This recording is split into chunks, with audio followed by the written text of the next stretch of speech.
Otsaiak amairu, gaueko amaikak pasatxo, igandea, Radio Vitorian Eusko Ikaskuntzaren mai ingurua.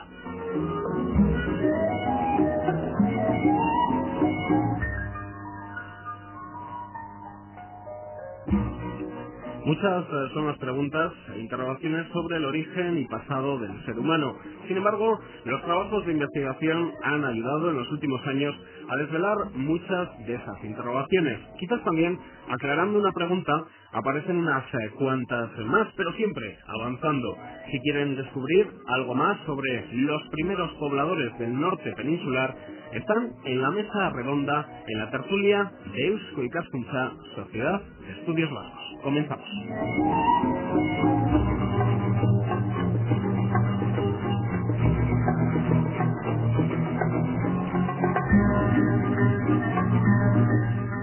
Y hoy nuestros invitados están muy repartidos. Estamos a tres bandas. Comenzamos por Madrid. Allí está Juan Luis Arzuaga, profesor titular en el Departamento de Paleontología de la Facultad de Ciencias Geológicas de la Universidad Complutense de Madrid. Juan Luis, Gabón, muy buenas noches. Hola, Gabón. Bueno, Juan Luis, cuéntanos para empezar, ¿qué tiempo tenéis por Madrid? Pues tenemos un tiempo muy bueno. Uh-huh. No propio del invierno en el que todavía estamos, ¿no? De estas fechas, ¿verdad? Hace una temperatura primaveral. Pues desde Madrid nos vamos hasta Donostia, hasta San Sebastián. Ahí está Paco Echeverría, médico especializado en el ámbito de la antropología forense y profesor titular de medicina legal y forense de la Universidad del País Vasco. Paco, Gabón, muy buenas noches. Buenas noches. También por Donostia, buen tiempo a pesar de estar en febrero. Siempre mucho mejor tiempo que en Madrid. Pero bueno, a Juan Luis no le importa, ¿no? No, estoy de acuerdo, yo estoy de acuerdo. Uh-huh. Es verdad. Y aquí en Vitoria, Álvaro Arrizabalaga, licenciado en Geografía e Historia por la Universidad del País Vasco en el 88 y doctor por la misma universidad en el 95. En la actualidad es profesor en el Departamento de Prehistoria en la Universidad del País Vasco. Álvaro, Gabón, muy buenas noches. Siempre jugando con Madrid y Donostia, Vitoria la más fría, pero no nos podemos quejar del tiempo tampoco. Bueno, no, para la época la verdad es que vamos bien. Bueno, para estudios como Atapuerca y estudios de estas características para conocer nuestro origen y pasado, siempre me imagino que será importante el tiempo, Juan Luis, el tiempo meteorológico. Desde luego, porque los climas han cambiado mucho y se han alternado épocas frías y épocas cálidas, y eso ha tenido una influencia muy grande en la vida humana en nuestro continente. Así que el clima ha sido uno de los factores decisivos en nuestra historia. También ha cambiado el clima, nos estás comentando, y decíamos en la introducción que con las nuevas investigaciones se aclaran dudas, pero me imagino, y desde el desconocimiento te lo comento, que surgen otras nuevas. Eso siempre, porque cuanto más se sabe de un tema, más preguntas nuevas aparecen, ¿no? Así que el conocimiento lo que hace ampliarse es el campo de investigación, y por lo tanto surgen nuevas cuestiones a resolver. Decía Álvaro Arrizabalaga desde Vitoria, aprovecha con Juan Luis Arzuaga porque lo sabe todo sobre Atapuerca. Me imagino todo lo que se puede saber de momento. ¿Qué ha significado Atapuerca en la investigación y con este tema hoy encima de la mesa, los primeros pobladores del norte peninsular? En Atapuerca hay muchos fósiles humanos, para empezar, y como los fósiles humanos son muy raros, se encuentran muy pocas veces, pues eso de entrada ya hace que estos yacimientos, es un conjunto de yacimientos, no es un yacimiento único, pues llame mucho la atención, precisamente porque tienen este tipo de restos, ¿no? Pero más allá de la espectacularidad o de la rareza de los fósiles humanos, pues resulta que en Atapuerca hay un registro muy amplio que abarca pues el último millón de años, un poco más, y aquí tenemos representadas muchas épocas de la prehistoria, y eso hace que haya un abanico de yacimientos en los que se pueden explorar distintos momentos, ¿no?, de la evolución humana en Europa, y ese valor de conjunto es lo que hace de Atapuerca un lugar especial, porque aquí hay unos registros muy continuos que eso nos permiten, sin movernos mucho en el mapa, pues investigar épocas muy distintas, prácticamente toda la evolución humana en Europa, y eso pues es raro, no se encuentra sitios así.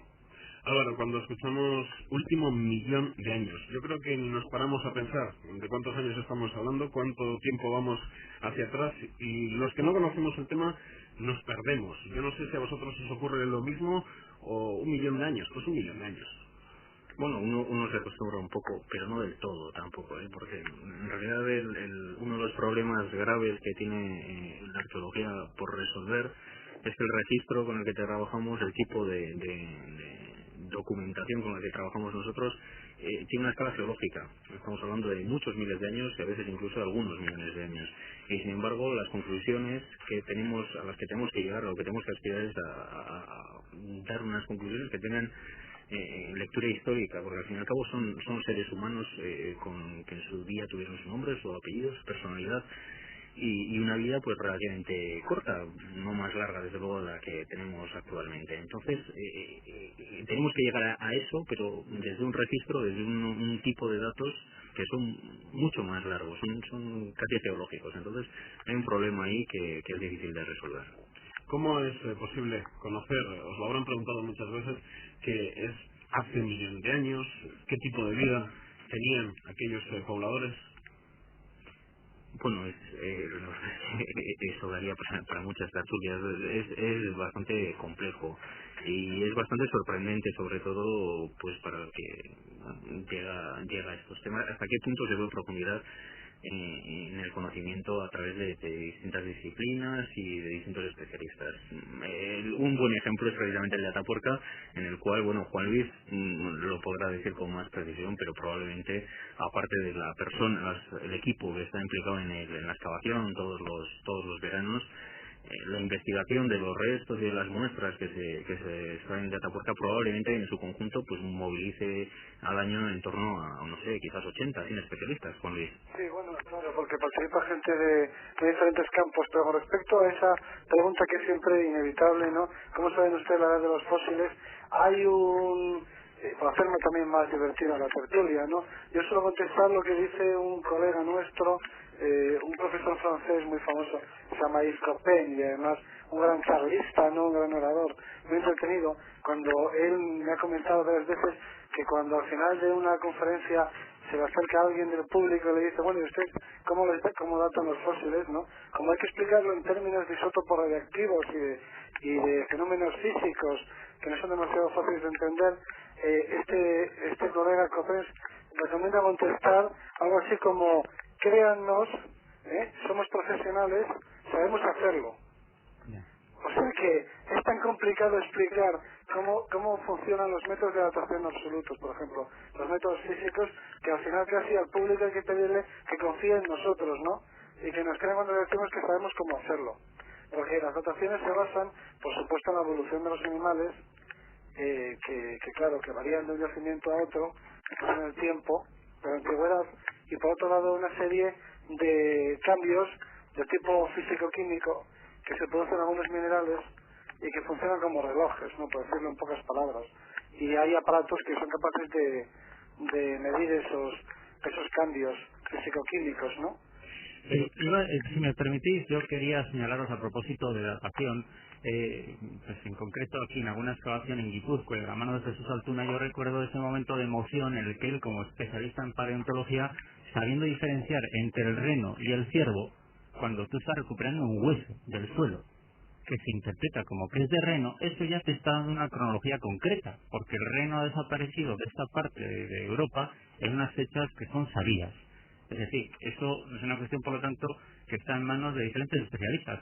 Pero por la misma razón es comprensible, y recuerdo también visitando una serie de dólmenes que cuando se lo comentamos así a un baserritarra, que esos dólmenes son de época prehistórica, de hace miles de años, él decía, pero ¿cómo lo vais a saber vosotros si todavía no están claras las cosas que ocurrieron en las guerras carlistas, que era lo que a él le suena de su tatarabuelo? Es decir, el que vive al lado del ferrocarril tiene como referencia lo que es de antes de la construcción del ferrocarril o de después de la construcción del ferrocarril. Pero bueno, luego están los especialistas, y en este ámbito cada vez los hay más, que naturalmente llegan a la precisión seria de la que hablabas tú. Paco, ¿y se te puede preguntar cómo eran físicamente? Bueno, esto lo tiene que decir Juan Luis a propósito de los restos que ellos están investigando, pero en alguna de las exposiciones itinerantes también de la colección de Atapuerca, y en concreto ahora recuerdo una que vino aquí hasta Tolosa, que iba acompañada en conjunto de fotografías, había una pelvis completa entre uno de los individuos de Atapuerca, entonces era monumental, por decir algo, ¿no? Y no era extraordinaria, ¿no? para su especie, ¿no? Cuando hablamos, aquí tenemos que empezar ya a precisar un poco, pero cuando hablamos del hombre prehistórico, por ejemplo, concretando el caso europeo, Europa es un continente en el que no surgió la humanidad, que vino de África, ¿no? Así que la prehistoria europea es más corta que la prehistoria africana, y así todo pues tiene por lo menos 1 millón de años. Cuando nos referimos, para concretar, a la población humana en el norte de la península o en Europa en general, en el último 1 millón de años, pues debe comprender que ha habido muchos cambios y que dentro de ese concepto de hombre prehistórico se incluyen tanto los hombres que llamamos o que se llaman popularmente hombres de Cromañón, los que pintaban en las paredes de la Cova de Caín o de Santimanillo, por ejemplo, que esos eran prácticamente como nosotros, o con muy pocas diferencias, y también en ese concepto del hombre prehistórico estamos incluyendo a los neandertales, que eran físicamente muy diferentes y también su comportamiento distinto, y estamos ya yendo más hacia atrás, que es lo que hemos encontrado en Atapuerca. El registro anterior al de los neandertales europeos pues ya nos lleva a especies que son también distintas, ¿no? Así que en ese término del hombre prehistórico ya tenemos que empezar a distinguir entre los hombres de Cromañón, nuestros antepasados más directos, y lo que había antes de que llegaran a Europa los hombres de Cromañón, que son los neandertales, sus antepasados inmediatos y sus antepasados ya más remotos. Decías en el caso de Atapuerca, monumentales, tipo jugador de baloncesto. No de altos. No. De altos, una de las poblaciones que tenemos en la Sierra de Atapuerca, que se data de unos 300.000 años, de altos serían como las poblaciones actuales, más o menos. Los neandertales, posteriores en el tiempo, se hicieron más bajos. Este caso en concreto que ha mencionado Paco, que es un individuo que se ha hecho más famoso porque se ha conservado muy bien la pelvis, que es una parte del esqueleto de la que se tenía muy poca noticia, muy pocos fósiles. Este es un individuo promedio de su grupo y tendría más o menos 1,77 m de estatura y una anchura, una corpulencia, que se situaría en torno a los 100 kilos de peso, ¿no? No está mal. O sea que su biotipo, el tipo físico era sobre todo más ancho. ¿Y eran carnívoros? Bueno, esa es la cuestión de la economía, ¿no? Yo, vamos, para empezar que me parece que estoy acaparando demasiado la tertulia, pero lo que yo voy a simplemente apuntar, independientemente de las conclusiones a las que lleguemos, una cuestión, digamos, anterior a la pregunta, ¿no? Y es la pregunta que nos tenemos que hacer es la de qué tipo de recursos vegetales hay en los ecosistemas europeos y si sería posible que el ser humano se alimentase de recursos vegetales exclusivamente. Pregunta a la cual yo contesto de entrada que no, porque el tipo de frutos y de productos vegetales que pudiera consumir el hombre en la actualidad del año pasado, pues están muy limitados a una época del año que es el otoño, finales del verano, cuando hay ese tipo de productos, cuando hay frutos, ¿no? Y el resto del año es que no hay ningún vegetal. Digo esto porque, comestible para el hombre, digo esto porque es una reflexión que puede hacer cualquiera que tenga un mínimo de interés por la naturaleza y que le guste pasear por el campo, ¿no? Pues sabrá que no hay nada que un hombre pueda comer, excepto en la época de los frutos. Y eso explica el que no haya monos en Europa, no los hay porque no hay un suministro de productos vegetales durante todo el ciclo anual. O sea que mi conclusión particular es la de que en los ecosistemas europeos nunca ha sido posible para el ser humano, en ninguna de sus diferentes especies, sustentarse exclusivamente en productos vegetales. Ya comentaba Juan Luis que los primeros pobladores del planeta se localizan en África, ¿no, Juan Luis? Sí, sí. ¿Y hacia qué años o cuántos años tenemos que ir hacia atrás, Álvaro?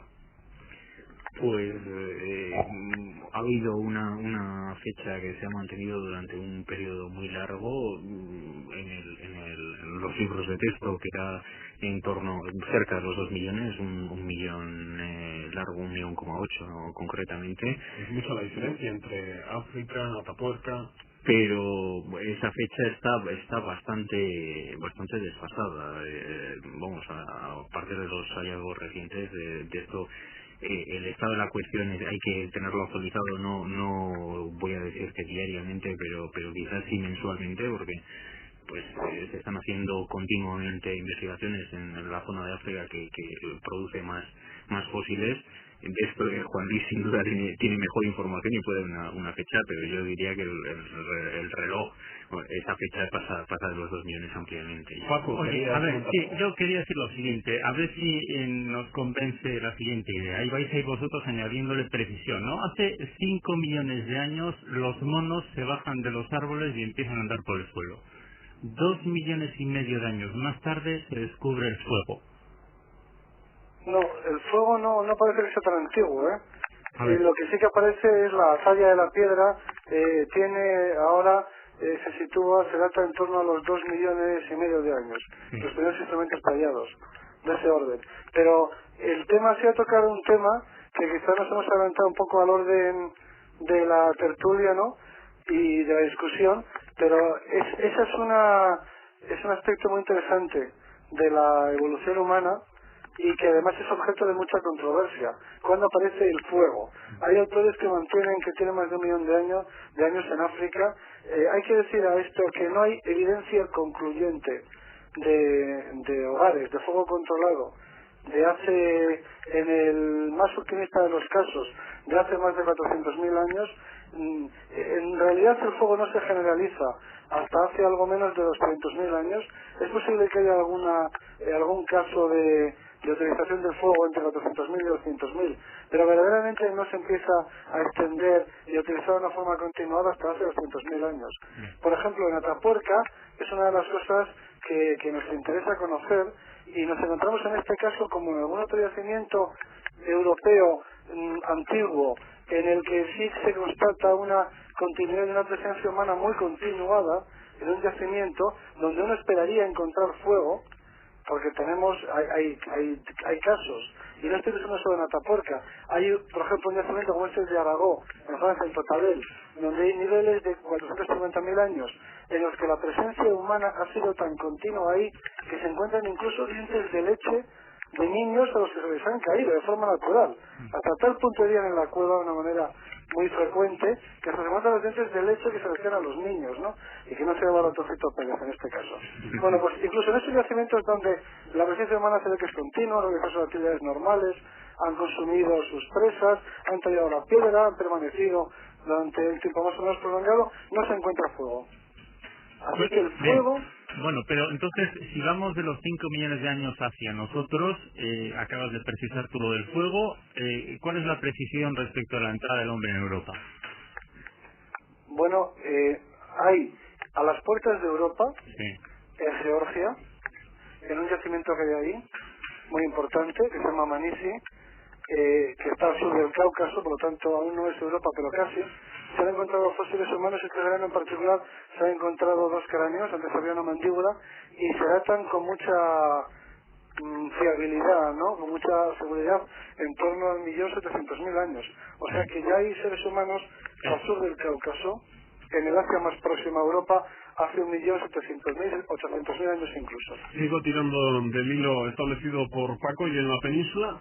Pues en Europa, del Cáucaso hacia la península ibérica, en lo que es el continente geográficamente hablando, los fósiles más antiguos y además los utensilios más antiguos están en torno a 1 millón de años. Los fósiles humanos más antiguos serían estos de Atapuerca, de un yacimiento que se llama la Grandolina, y hay piedras que también en Atapuerca en torno a esa edad, 900.000, casi 1 millón de años, y en algún otro sitio pues también hay utensilios tallados que podrían tener esa edad. Ya. ¿Y en el País Vasco, Álvaro? Ahí está. El País Vasco es problemático. La verdad es que tenemos un problema con dentro de la comunidad científica con los geólogos, fundamentalmente, que son una ayuda pues imprescindible para la investigación de estas épocas, porque bueno, pues es preciso, hay que localizar bien esos depósitos sedimentarios en los que va a aparecer esos fósiles y poderlos datar. Y la verdad es que tradicionalmente en el País Vasco no se ha atendido demasiado bien, no se ha cubierto demasiado bien lo que es la geología del Cuaternario, que es el periodo geológico donde va a aparecer el ser humano. Y en la medida que no está bien descrito, pues tampoco está bien datado y tampoco tenemos una base de partida sólida para ni para hacer unas prospecciones sistemáticas ni para planificar vías, ¿no? Álvaro nos Pero atreve a decirnos hecha. no, ahí está. Sí, vamos a ver, tenemos para el País Vasco tenemos que diferenciar lo que son los restos de industrias, vamos a decir, de utensilios líticos que aparecen en superficie. Tenemos casos antiguos que pueden ser datados dentro del Achelense superior, incluso alguno dentro del Achelense medio, tanto en la cuenca de Pamplona como aquí mismo al norte de Vitoria, en el pantano de Urrunaga y algunos otros conjuntos. El problema es que son yacimientos que están removidos de esos sitios, son materiales que se han depositado en un sitio, que el río en una crecida los ha removilizado y los ha depositado en un cauce en una zona más baja del cauce. Entonces han perdido todo el contexto. Si aparecen con fauna, esa fauna puede estar mezclada, puede tener distintas épocas representadas, entonces no es tampoco fácil de datar, salvo pues por las características tipológicas, es decir, bueno, pues esta industria por sus características pues puede estar tallada de esta o de otra manera, hay una evolución, unas líneas generales de evolución, y entonces bueno, se enmarca o se encuadra mejor dentro de este periodo de aquel otro. Pero Álvaro, eso en años pueden ser 200.000 para no perdernos. Pueden ser, si incluso si consideramos Navarra, si consideramos el País Vasco continental, pues podemos ir incluso un poco más arriba, Pero también podemos ir a un 300.000. Yo sí me atrevo a fechar el primer poblamiento del País Vasco, pues por lo menos tiene 900.000 años. Porque si había presencia humana en el norte de Burgos en esa época, no estar seguros de que también había gente viviendo en el País Vasco. Tienes toda la razón del mundo, lo que pasa es que hay que encontrar. Si no encontrado restos materiales, no quiere decir que no viviera nadie. Lógicamente, ahí en el País Vasco vivían, de hecho, los mismos, probablemente hasta los mismos individuos, concretamente, que han aparecido en Burgos. O del mismo grupo humano, por lo menos. Incluso cambiando en épocas, según la época del tiempo. Cambiando de ubicación, ¿te quiero decir? Moviéndose de un sitio a otro. Los que nos hemos encontrado, los mismos individuos que nos hemos encontrado en Atapuerca, seguro que en el curso de sus vidas, pues alguna vez pasaron por lo que hoy es el territorio vasco. Cuando uno estudia los desplazamientos que hacen los pueblos con economías, en fin, de cazadores-recolectores, y hay algunos ejemplos, se mueven a lo largo del ciclo de su vida mucho, y recorren territorios muy amplios, o sea que no sería nada extraño que los mismos individuos que nosotros nos hemos encontrado ahí, esos mismos, hubieran estado alguna vez pues muy lejos de allí, y si no eran estos, pues serían sus primos, ¿no? Pero la presencia humana en Atapuerca data el poblamiento humano pues de todo el territorio del continente, y es posible que no. Es posible que el norte del continente, lo que es Alemania, Gran Bretaña, etcétera, eso realmente se poblara en una época posterior, porque ahí sí que no hay datos de hace más de medio millón de años. Pero lo que es al menos la Europa mediterránea, eso seguro que ha estado poblada por el ser humano desde hace un millón de años. Yo por preguntar que no quede, ¿y la playa estaba en el mismo sitio donde está ahora, en San Sebastián? Pues no. A ver quién responde. A ver, Álvaro. No, bueno, antes Juan Luis ha mencionado pues que el clima tiene unas oscilaciones muy grandes en este último millón de años, y una consecuencia de esas oscilaciones, cuando los periodos son muy fríos, desde luego, es que el agua grandes masas de agua que ahora tenemos en los océanos, y que lo que están haciendo es hacer subir el nivel del mar, se quedan están secuestradas en glaciares, en los casquetes polares. Entonces en los momentos en los que hay desde luego, pues enfriamientos muy grandes con respecto a la situación actual de la atmósfera, el nivel del mar está significativamente más bajo. La playa estaba más lejos. Sí, lo conocemos muy bien para lo que es el Paleolítico Superior, por ejemplo, porque está bien estudiado y hay momentos en los que el nivel del mar estaba hasta 120 metros, en el Cantábrico hasta 120 metros por debajo del actual, lo cual lleva la playa de la Concha, que no sería playa de la Concha evidentemente, pero más de 4 kilómetros mar adentro respecto a la línea de costa actual.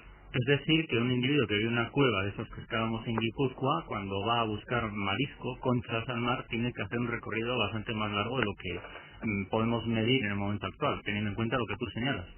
Sí, desde luego, pues en el Gravetiense, por ejemplo, en momentos concretos del Magdaleniense, en los que se está en una fase de glaciar puro, de un enfriamiento muy fuerte, tendría que desplazarse por lo menos es bastante continuo, y se ven las curvas de nivel de la profundidad del mar, es bastante continuo, entre 4 o 5 kilómetros desde la costa de Musquiz hasta prácticamente Bayona. Porque, Juan Luis, ¿recuerda cómo aparece Atapuerca? ¿A qué nivel? ¿Cómo se descubrió? Atapuerca es una sierra que se conoce desde hace bastante tiempo, y por ahí han pasado pues muchos prehistoriadores y muchos paleontólogos a lo largo de este siglo, entre otras cosas porque hay una pintura de un caballo en una de las cuevas que llamó la atención de los especialistas en arte rupestre, ¿no? Desde que se empezaron a conocer. Vivían en cuevas de todas. No. Este es uno de los tópicos que conviene ir ya eliminando, restaurando para siempre, ¿no?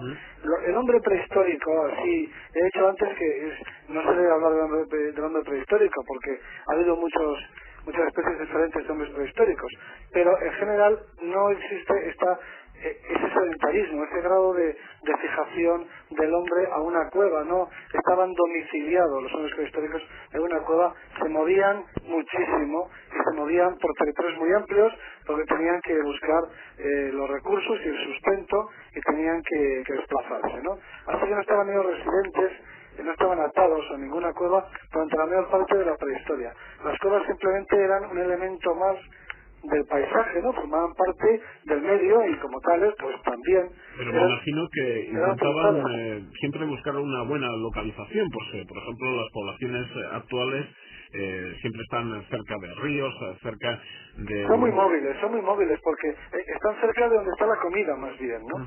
Ese es el factor. El sedentarismo es un fenómeno reciente que está ligado pues precisamente a eso, a la agricultura y a la ganadería, que lo que hace es que pues hace que los recursos alimenticios pues estén constantemente en el mismo sitio. ¿Pero Atapuerca sí que es una población estable o no lo es tampoco? No, pero es que no hay ninguna población estable en esa medida en la prehistoria. En la prehistoria más reciente, en la época de los neandertales y una época todavía más moderna o en parte contemporánea, que es la de los hombres de Cromañón, esos que pintan las pinturas, hay un grado mayor de fijación del hombre a determinadas cavidades donde tiene sus hábitats y tal, ¿no? Pero en la prehistoria antigua la movilidad es absoluta. Lo que pasa es que de lo que hacían fuera al aire libre no nos queda documentación o apenas nos queda documentación, y todo lo que nos queda es del tipo de actividades que desarrollaban en las cuevas. Pero muchas veces hacían visitas muy breves a las cuevas, aunque luego se superpongan. Muchas de esas visitas, a lo largo, es tan inmenso el tiempo geológico del cuaternario, es tan inmenso, 1.000.000 de años, que en él caben muchísimas visitas breves, y así se van superponiendo los restos de esas visitas breves, estancias breves, y forman grandes depósitos. Pero la idea del hombre troglodita, ese de los chistes que vive en una casa como si fuera su apartamento, ¿no? Eso es imposible directamente, porque nadie le llevaba el alimento hasta su casa. Hombre, yo iba a señalaros que esta cuestión se puede ver también a propósito de las pinturas rupestres paleolíticas, que son tan semejantes, si nos vamos de la Dordoña hasta Cantabria, que o bien unos han visto otras pinturas o alguien ha ido transmitiendo estos conocimientos, ¿no? Porque es sorprendente con semejantes distancias kilométricas cómo el hombre ha pintado pues prácticamente de forma semejante, incluso siguiendo estilos muy equivalentes, ¿no? A pesar del cual, quizá porque hacía mucho frío, estaba instalado más cerca de una cueva, pero también por lo visto conocía otras próximas de otros valles, y así se iban pasando noticia de unos lugares a otros. Paco, yo antes que tuvieras la oportunidad de ponerte en comunicación con nosotros, le preguntaba a Juan Luis, y a ver qué me respondes, si conoces a algún hombre que se mueva en estos ambientes, alguna mujer que se mueva en estos ambientes, que cree en Adán y Eva. Pero ¿te refieres a ambientes a los arqueológicos? Sí, sí. Bueno, no, claro que no. Lo que pasa es que eso igual en alguna parte todavía se explica, ¿no? Y sobre todo a nivel escolar. Y quizás es la razón por la que todos nos hicimos mayores con una confusión en la que mezclamos al hombre que ya hemos visto que no es hombre sino distintos tipos, al hombre prehistórico con los animales más antiguos, incluidos los dinosaurios. Cuando en realidad no han convivido nunca, pero esta idea existe porque en la primera lección de historia general, en un solo tema, se mezclan todos estos contenidos de los cuales ya vemos que son millones de años, ¿no? Nos hemos quedado en los 200.000 años para asegurar la presencia del hombre en lo que hoy conocemos País Vasco, y podríamos acercarnos también a la idea concreta de cuáles son estos restos esqueléticos que se han encontrado, y puesto que alguno de ellos, recuperado en el año 64 por José Miguel Barandiarán en la cueva de Lesechique, actualmente en curso de excavación por Álvaro Arrizabalaga, pues yo me pregunto, ¿será ese el hueso humano de los que hemos recuperado en lo que conocemos hoy día como País Vasco más antiguo, y tendrá una antigüedad tan cercana a esos 200.000 años? Y desde luego tengo que decir que todos los que estaban con Álvaro Arrizabalaga y en Arrasate, ninguno de ellos se cree a Miguel. Juan Luis, ¿has tenido alguna experiencia? También creo que es positivo que lo conozcan nuestros oyentes en conferencias, en lugares en los cuales se habla de esta cuestión de primeros pobladores, de la evolución del hombre.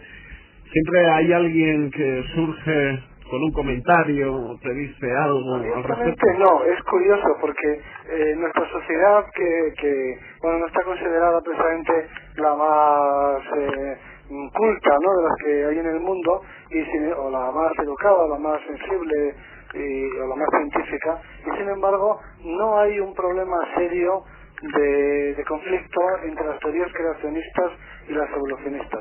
El evolucionismo se explica en las escuelas, está en los programas escolares, por supuesto en la universidad, y no existe un problema social. Así que, aunque serán casos que ahora puedo contar que son más divertidos que otra cosa, pero no dejan de ser anécdotas, porque nuestra sociedad pues no encuentra ninguna dificultad en aceptar las teorías científicas, ¿no?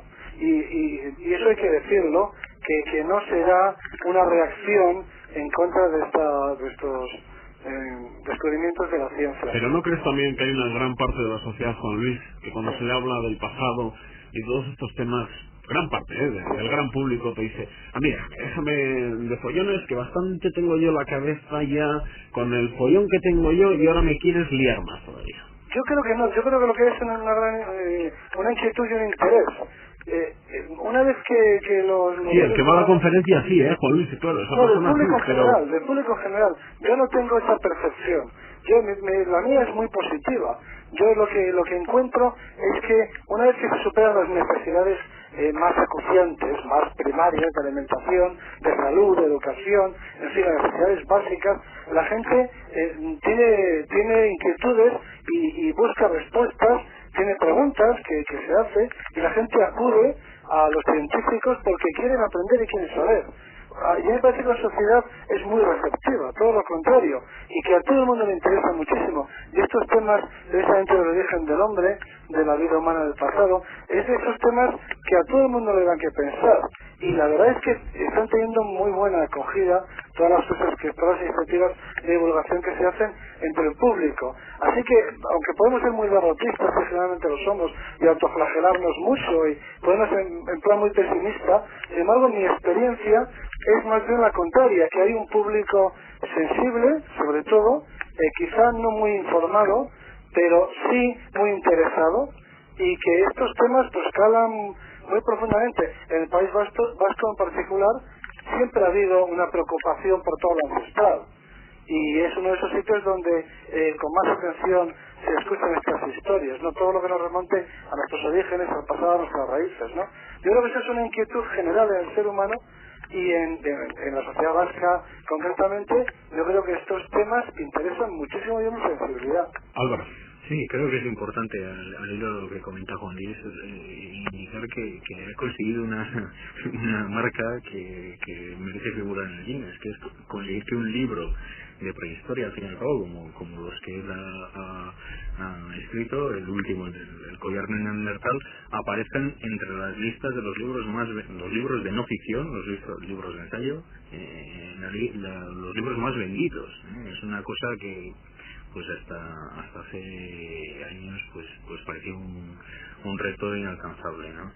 Y también al hilo de lo que dice, conviene recordar que esta situación, que a cualquiera que lo oiga le puede, de aceptación social del evolucionismo, por ejemplo, como doctrina o como doctrina científica, o como más o menos fundamentada, a la gente le puede parecer muy razonable y muy normal que haya una aceptación social, pero tendríamos que recordar que esto en países como Estados Unidos, de nuestro entorno sociocultural, al fin y al cabo, pues genera grandes controversias, y este mismo verano pues ha habido una serie de estados dentro de los Estados Unidos que han decidido que van a presentar el evolucionismo como una teoría científica más en igualdad de condiciones que el creacionismo, ¿no? Que es un poco más o menos en términos científicos lo que has preguntado tú sobre Adán y Eva. Quiero recordar, Álvaro, que efectivamente, como dices, en algunos estados de los Estados Unidos iba a ser optativo, iba a ser obligatorio explicar a los alumnos la evolución del hombre. Paco, ¿qué opinas de todo esto? Bueno, yo iba recordando a los Estados Unidos también que no se nos olvide que las comunidades indígenas actuales de los Estados Unidos están impidiendo la investigación de los restos esqueléticos precisamente en yacimientos arqueológicos de alguna importancia allí. Y para empezar han exigido que se retiren de esos museos de historia natural esos esqueletos o esas momias que son sus antepasados, que se han colocado en una vitrina al lado de lo que puede ser pues un animal cualquiera, ¿no? Y tienen la fuerza y la lógica, y yo lo comprendo perfectamente, que se lo planteen de esta manera. En el territorio español esto se está dando con restos esqueléticos que no son prehistóricos, pero son de los árabes que estuvieron en la península. Las comunidades actuales musulmanas no están por la labor de permitir que se investiguen esos restos esqueléticos, y están exigiendo que cuando se recuperan, a veces por intervenciones arqueológicas de urgencia, se depositen de nuevo en unos cementerios, digamos, perfectamente identificados. O sea que hay un poco de todo. Todo esto es investigable, digamos que la sociedad es receptiva, y estoy de acuerdo que entre nosotros sí lo es cierto también que en el País Vasco lo es seguramente un poco más, porque está importado siempre, pero también pueden surgir gentes que estén absolutamente en contra cuando se está haciendo alusión a sus antepasados. Por cierto, no tengo la oportunidad todos los días, Paco, de hacer esta pregunta, y la hago. ¿De qué morían estos primeros pobladores, aparte de viejos? No sé, de viejos morirían por causas naturales. Si tuviéramos que hacer los certificados de defunción, pues igual pondríamos lo que hoy día, ¿no? Insuficiencia cardíaca o paro cardiorrespiratorio. ¿Eran guerreros? Bueno, no sabemos si eran guerreros esos restos críticos tan antiguos como los que aquí se encuentran en Atapuerca. Pero desde luego el conflicto humano es inherente a la propia sociabilidad, que es una de las características de lo humano, ¿no? Y ese conflicto se resuelve precisamente mediante lo que es la pelea, y si se organiza mediante lo que es toda una lucha, una batalla. Entonces esto está en la teoría de lo que, o en la hipótesis de lo que ha debido ocurrir. En restos tan antiguos no tenemos esta evidencia con absoluta certeza. En otros más cercanos quizás se nota pues a través de los restos esqueléticos, efectivamente las lesiones que con sus evidencias, etcétera, pero no podemos ahora tampoco señalar que todos los individuos antiguos, prehistóricos, primeros pobladores de Europa fueran peleones por ser fuertes y guerreros. Su propia fuerza y energía la utilizaban para adaptarse al medio y sobrevivir en él, en el que, por cierto, tampoco es que vivieran seguramente con penuria, muertos de frío y asustados por las alimañas del entorno. Las primeras muestras de lucha, de guerra, ¿Están en Río Jalavesa? Bueno, ¿Con ese famoso yacimiento? Sí, yo creo desde luego lo que tenemos con garantía para todo el territorio peninsular son signos evidentes de violencia en unas cronologías que son del año 3000 antes de Cristo, y esto es antes de ayer si comparamos con esos 200.000 años de los que hablábamos, al menos en una población numerosa donde bastantes individuos tienen signos de lesión, heridas, etcétera. Esto también se ha visto en pinturas rupestres del arte levantino, donde se ven escenas, además de caza, se ven escenas de guerra de unos grupos contra otros y se identifican en una especie de campo de batalla los heridos o muertos que quedan en el suelo. Ahora, esto es he dicho 3.000 años, hace 5.000 años, en el año 3000 antes de Cristo. 10 minutos nos quedan, Juan Luis, así que... Añadiré una cosa, Paco ha tocado un punto que me parece importante porque nos puede servir para iluminar qué es lo que puede proporcionar la prehistoria o las investigaciones prehistóricas, qué tipo de mensaje puede transmitir al hombre de hoy, qué cosas nos puede enseñar y qué tendencias sociales tienen. Él ha dicho algo que no todo el mundo, no todos los pensadores y filósofos que hay en la historia, moralistas o sociólogos o psicólogos o pedagogos o como se le quiera llamar, admitirían, y es que el hombre es por naturaleza agresivo, ¿no? Y que la agresividad ha existido siempre y que siempre ha habido conflictos entre los seres humanos, ¿no? Ha habido muchos autores y pensadores, empezando por Rousseau, por ejemplo, sobre todo un filósofo clásico, que han opinado que básicamente la conducta o el comportamiento humano es resultado de la educación y que la agresividad pues es algo que es un producto de una educación mala y que el hombre es por naturaleza benéfico y no agresivo sino pacífico, etcétera, ¿no? Entonces ese es un debate moral y ético, un debate también social que está en primera línea entre los grandes problemas de la filosofía. O sea que no se puede pasar por alto sin darle la trascendencia que tiene, ¿no? Pero lo que estamos hablando es de cuál es la naturaleza del ser humano y eso tiene y hasta qué punto la educación o el ambiente son responsables de la conducta humana y qué hay de natural en el comportamiento humano, ¿no? O sea, quiero simplemente señalar, subrayar, yo estaría de acuerdo con Paco en que hay agresividad de manera innata en el ser humano, porque entre otras cosas en la Sierra de Atapuerca hemos encontrado el más antiguo ejemplo de este tipo de conductas. Los fósiles estos de casi 1 millón de años, a los que nos hemos referido varias veces, están ahí porque se los comieron otros seres humanos. Es decir, son los restos de un festín caníbal y fueron muertos y consumidos y comidos por unos antropófagos. Es decir, que esa forma de violencia tiene casi 1 millón de años. Y este sería un dato a considerar en este debate filosófico-moral que se remonta a los orígenes de la filosofía y que persiste en la actualidad acerca de cuáles son las causas y las raíces de la conducta humana.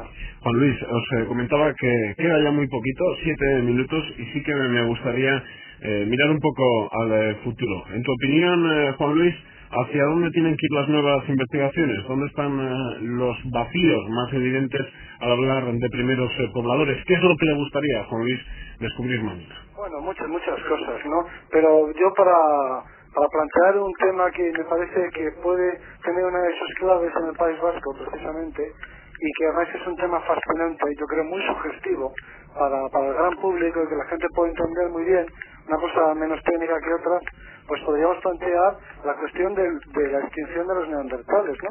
Hubo un tiempo en el que neandertales y hombres como nosotros pues convivieron y se dieron cita en el territorio, por ejemplo, vasco y en toda Europa. Y ahí hubo una competencia y un conflicto y el resultado fue la extinción de los neandertales y la supervivencia de nuestra especie. Me gustaría tener más datos y poder contestar a la pregunta de qué fue lo que hizo que los hombres de Cromañón se impusieran sobre los neandertales y se extinguieran. Bueno, si me permitís, ese va a ser el tema de la conferencia de Arzuaga el día 25 en San Sebastián, o sea que yo creo que está bien que vayas preparando esto. Ahora, yo quería también hacer un comentario para no ponernos tristes a propósito de la agresividad y la violencia, que lo que más me fascina de esta evolución humana es la idea de la sociabilidad. y cuántas veces, me lo pregunto también, si esa dependencia del recién nacido respecto a la madre, que en los humanos dura mucho, tanto como varios años, a diferencia de otras especies animales, no es la que provoca precisamente una relación especial entre los seres humanos que te lleva al desarrollo de la sociabilidad y bueno, y con la tecnología y muchas otras cosas que no da tiempo a explicar ahora, nos lleva a lo que hoy día tenemos entre manos. Álvaro, por lo que nos has comentado, en el País Vasco todavía queda mucho por recorrer. Yo no sé si es porque es un lugar más difícil para trabajar. Yo no sé si también este tipo de yacimientos es más fácil encontrarlos en lugares en los cuales no haya tanta industria, no haya tanta densidad de población. El caso es que todavía queda mucho trabajo. Bueno, sin duda, y la fortuna también tiene un papel, yo creo que hay que reconocer que tiene también, juega no la casualidad, sino la fortuna, vamos a llamarla la fortuna. De todas maneras, en los últimos 10 años probablemente hemos avanzado, hemos progresado mucho en el conocimiento. Tenemos algunos hallazgos muy recientes, pues se ha hablado aquí del Chiqui, por ejemplo, pues es posible que terminemos teniendo una datación precisa del contexto de ese hueso, y es posible, desde luego para mí es muy probable que sea el resto más antiguo del País Vasco. Hay una excavación en funcionamiento. ¿Dónde apareció? Dentro de la cueva del Chiqui, en Arrasate. Tenemos un hallazgo también muy reciente en Testona, que parece que no está removido, que está en posición primaria, con unas industrias que tienen aspecto muy antiguo también, pero bueno, que están bien contextualizadas, que se va excavando los últimos 2 años. Y bueno, tenemos también algún caso relativamente reciente que espero que se publique pronto en relación a lo que comentaba Juan Luis, ¿no? de la génesis o de la entrada del Paleolítico superior con esas nuevas tecnologías, con esos nuevos tipos humanos, que es también en Arrasate el caso del yacimiento de Cocoba, que vamos ya unos años, pero que este año se va a publicar la memoria.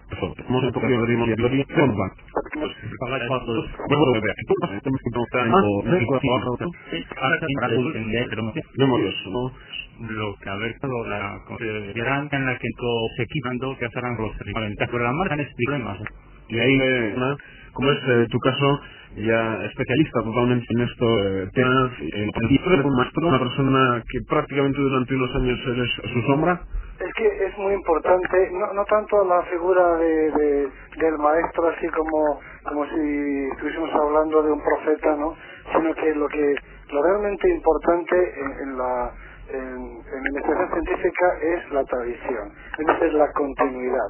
Lo que garantiza los éxitos en el trabajo de investigación es que haya una continuidad entre generaciones, que se vayan sucediendo, que se vayan transmitiendo el conocimiento, la técnica, el saber hacer las cosas, y empezar de cero realmente es muy penoso en cualquier actividad, en cualquier oficio, y en el terreno científico más que en cualquier otro, ¿no? Y lo que, en fin, a todos nos llena de alegría es que, pues gracias a iniciativas como Aranzadi, o en la Universidad del País Vasco, o en otras universidades, empieza a haber ya una continuidad y una tradición, y se ve que las nuevas generaciones empiezan en condiciones mucho mejores que las nuestras. Todos nosotros tenemos la experiencia el sentimiento al menos, de que nuestros propios alumnos están mucho mejor preparados de lo que nosotros lo estábamos, salen más al extranjero, y sobre todo son herederos de un bagaje, de un trabajo que nosotros ya hemos hecho, que ya hemos andado parte del camino, ¿no? Entonces, esa continuidad es la garantía del progreso científico. Terminamos. Decías, Álvaro, que uno de los primeros restos que aparecen en el País Runa. Seguro que tengo un oyente por allí, por la zona de Runa, que encontró, ¿verdad? Sí, y hay unos afloramientos de materiales en las márgenes del pantano, se ha recogido fundamentalmente pues Tomás Ubegoitia y otras personas, los estudiantes, tanto Tomás como Andrés de Uroa o Javier Fernández Eraso, están publicados en Estudios de Arqueología Alavesa y en algunos otros trabajos en la revista Cephirus, etcétera. Son que no van acompañados desgraciadamente con los huesos, los restos fósiles humanos, pero que evidentemente están talladas por una mano humana, y eso significa que en ese momento en tierras alavesas ya habría nosotros, Paco de Garrí, en Hostia, y Juan Luis Luis Arzuaga en Madrid. A los tres, muchas gracias por aclararnos algunas de las dudas que tenemos sobre el origen de nosotros mismos, de los humanos.